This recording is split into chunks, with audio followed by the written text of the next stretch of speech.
Carlos, What's up, guys? got a little winning streak together, a grappling victory as well. I mean, everything you're doing is victorious right now. How does it feel to be, kind of on a nice little run again? Feels good. Kind of back to feeling normal. Did anything click? I mean, was there anything that you were able to isolate that said, this is what I was doing wrong? This is what was stopping me from getting the results I needed? Nothing specifically, but just really wanting to be here. I think there was a number of fights where I think I was like 1 foot in, one foot out, and like I said, for a number of reasons. But I think I got past that. Very nice. So now here we're back. We're back in the big building with a sold out crowd. I mean, as long as you've been doing this, does that change things? I mean, does that packed arena, that extra electricity, does that change like your excitement level or even how you execute on fight night? Absolutely. I've always fed off the crowd, and I mean this is gonna be a crowd. Fighting with like no crowd, and then fighting with like a little bit of a crowd the second time in Abu Dhabi, and now this one's gonna be intense. Yeah. What does that do for you? I mean, we try to explain it to people, like what it feels like, why it changes. Is it just heighten your awareness, heighten the intensity? What does it do for you actually in the cage? Well, I mean, when you pull something off or you land something, it's like having, several thousand hype men, like you get that instant feedback, not only just like the tactile feeling of hitting somebody, but then just the audible roar of people's excitement. It's awesome. Pretty cool. Can you talk about this matchup? I'm curious what you thought when this was the name, right? Maybe a guy that doesn't have the reputation, but certainly a tough, durable guy. So what did you think when this was the name they gave you? I was excited. Max is a tough opponent, man. He's been on a run. He's really dangerous, and I think guys like that bring out the best in me. Yeah. You talked about kind of being all in on fighting. I know you have like the coffee business and you're doing some instructionals and that sort of stuff. How much does fighting really run your life? Like how much of a role does it play in your life on a daily basis? Training is my priority. I mean, other than family stuff, but this is my real job. This is my real job. The other stuff is just it's side gigs or whatever. But I mean, this is what pays the bills. Very nice. Last thing for me, what are your goals when you step in there? I mean, at this point in your career, I mean, obviously you want to win, of course, but I mean, are there things that you're trying to benchmarks to prove to yourself or anything? Like what is your goal when you step in there each time? In my career right now, I'm just trying to continue to grow as a martial artist. I'm adding layers to my game, which is another reason that I'm like still passionate about this. Like I'm still learning after, I've been, training in mixed martial arts for, over 20 years, and I'm still learning stuff. I'm still continuing to grow. So, I mean, that's, and just being able to get out there and show that, which I plan on doing on Saturday night. That's it, just growth. Carlos, over here. You had mentioned that Max was a tough opponent and everything. You were gearing up to fight Jake Ellenberger the same month he had made his just professional debut. He was 0-0 when you fought Jake Ellenberger. So when did Max actually get on your radar as a possible opponent? I guess like maybe a year ago. I don't know. He had called me out. And I wasn't aware. Like, I mean, he's a good fighter, but like he's kind of up and coming. And so it was a couple of years ago, or a year or two ago. Anything specific that stands out to you when if you do watch the tape on it? Anything specific besides his toughness that stands out to you in terms of his fighting skill? Yeah, I mean, he's got great hands. He's got I think that's his bread and butter is his straight right and his aggressiveness. And then after your last fight, I believe it was the last on your contract before you had re-signed, Dana was pretty adamant that he wanted to bring you right back. So how quickly after your last fight did you re-sign with the UFC? Yesterday. Fair enough. Carlos, No, I'm not joking. Carlos, you're left over here. You have a fantastic highlight reel, one of the best in the welterweight division's history. So I'm just curious, do you have a favorite finish of yours? Like maybe the Dun Young Kim fight. It was pretty. Most of my finishes or whatever are pretty. I don't know. stand on my feet or whatever. But that one was a flying knee, so that's huge. Yeah, definitely a good choice. And just out of all the opponents too that you've fought, is there someone who stands out as the toughest? The toughest. Like the fight against Thiago Alves, like that guy was just a savage. That was one of the fights where I felt like we were like fighting, literally fighting for our lives. I heard him, dropped him, and just that guy's tenacity to like come. Like he was trying to win to the very, very end. Best of luck, Carlos. Thank you. Yep. Carlos, you just said that yesterday you re-signed. Yeah. How unusual is that? And does that put pressure on you leading up, the week of the fight? I mean, I don't know. I don't know. I don't know how unusual it is. I guess you'd have to ask somebody else. Ask the UFC. I only sign my contracts. They deal with everybody else's. No, I mean we were close. We were close on everything. Yeah, so that's all I got to say about that. And you mentioned 1 foot in, 1 foot out. Mm-hmm. Are you thinking about retirement, or are you fully committed right now?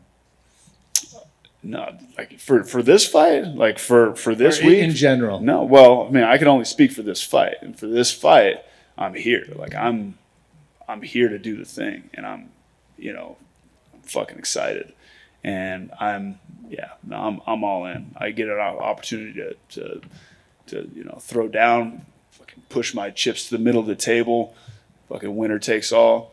I love this shit. I'm fucking super stoked. I don't know after Saturday what the fucking rest of my life looks like or what my career looks like, but Saturday night, I'm gonna put my feet on that canvas and we're gonna fucking throw down.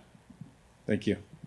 Carlos, one more. Did you watch Thiago's bare knuckle championship fight the other day? Yeah, I caught highlights of it. Would you? So now he's the middleweight champion, bare knuckle. What do you make of that? That's badass, man. Yeah, like I've always liked Thiago, and dude's a warrior. And I mean, I think the other guy that he fought is a savage too, and they put on a show. Carlos, to your left. Carlos. Right here. Was there ever a time that you started taking this for granted, these opportunities where you maybe have entered the octagon and felt like, I don't really want to be here? Because you said 1 foot in and 1 foot out. Mm-hmm. Explain how that works. I probably, I'm sure. I mean, I've been doing this since I was young, right? This has been my whole life. And when you have, and I don't know if it's like taking it for granted because I've worked for all of this, right? Like this is me. I got here by, my hard work. I started, I started as an athlete when I was like 5 years old. Like I've answered, more bells and been in more competition than really anybody that I know. I've always been an athlete. So this right here, having the opportunity to come and fight in the octagon, this started when I was like 5 years old. This was, I don't know how many practices, how many matches, how many, whatever, games that I played would like prepared me for this. I've been training for this forever. So in a sense, it's just normal to me. So, being like taking it for granted, I guess in one sense I do, but I also know that I'm incredibly fortunate to be here and, having the opportunity to like make a living doing this and getting to fight, which is literally my dream. As a kid, this is what I wanted to do. I wanted to be a fighter or be something. And the UFC wasn't even a thing when I was thinking about that. You've been fighting for a long time, and most fighters, when you reach the age of 30, you start thinking that you're old, but once you get past 35, some things click a little bit different. How much have you changed physically as an athlete when it comes to stepping in the octagon and your approach to training as well as fighting? Well, there's a lot of different aspects to that question. I definitely train different. Like as far as like maintenance is a huge part of my if I train 2 or 3 hours a day, the rest of my day is tuning up my body and taking care of myself. So it really is a full-time job. I think my fight IQ and my experience has increased quite a bit, especially when I'm able to kind of just be in the moment and be in the flow. I think there were some fights that didn't show up, like the last, and when I was losing those fights, I wasn't fighting really smart, but I was also, like I said, kind of lukewarm about being here. But when I'm in it and I'm fighting the best of my ability, I'm able to just flow, and my abilities, do what they do. How has it changed for you? You've learned more, you said, but now with the aging factor, I'm not calling you old, but what have you had to do in order to, as you progress, to overcome maybe aging, or have you had to change things in your style or in your training in order to get to the peak condition that you want to get to? Well, I'm definitely more discerning with who I train with and the sparring partners that I bring in. When I was young, it's just like we get to fight. Sparring was fighting, and anytime I got a chance to fight, we're like, oh shit, we're gonna fight. Like, first, doors open, we put on our gear and we fight each other. And with people who are coming from all over like when I was at Jackson Wink, there's people from all over the place, and not everybody spars the same. And at a certain point, it's like, okay, well, if I fight all the time in the gym, that's going to affect my longevity, and I'm going to run into, injuries and, repetitive, punches and all that shit, which is obviously something that, you want to mitigate as you're coming, as you're, working your way through your fight or your fight career. So I think that's probably the biggest one, just like really picking my training partners wisely.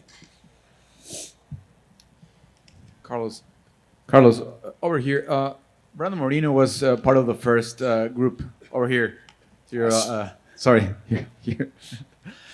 Brandon Moreno was part of the first group of Mexicans that arrived at the gym in 2014. Mm-hmm. How do you think about his development? Do you remember anything about him when he started training there? Yeah, I do. Like a lot of the guys that came, we used to split the class for like smaller weights and higher weights, and no, but I remember the work that he put in, and just definitely, he was a standout amongst that group. Thank you. Carlos, over here on your left, or over this way. Your previous opponent, Matt Brown, just scored a highlight reel knockout in his last fight. I was wondering what your thoughts were on his performance. Obviously, a great performance. I mean, Lima's a tough guy, and seeing Matt go out there and get it taken care of, I was happy for him. And what does it mean to you to be fighting in the featured prelim bout of obviously a huge card with tons of fans around the world tuning in? Yeah, I mean, there's a reason when they put me on the card. There's a reason they put me in that spot.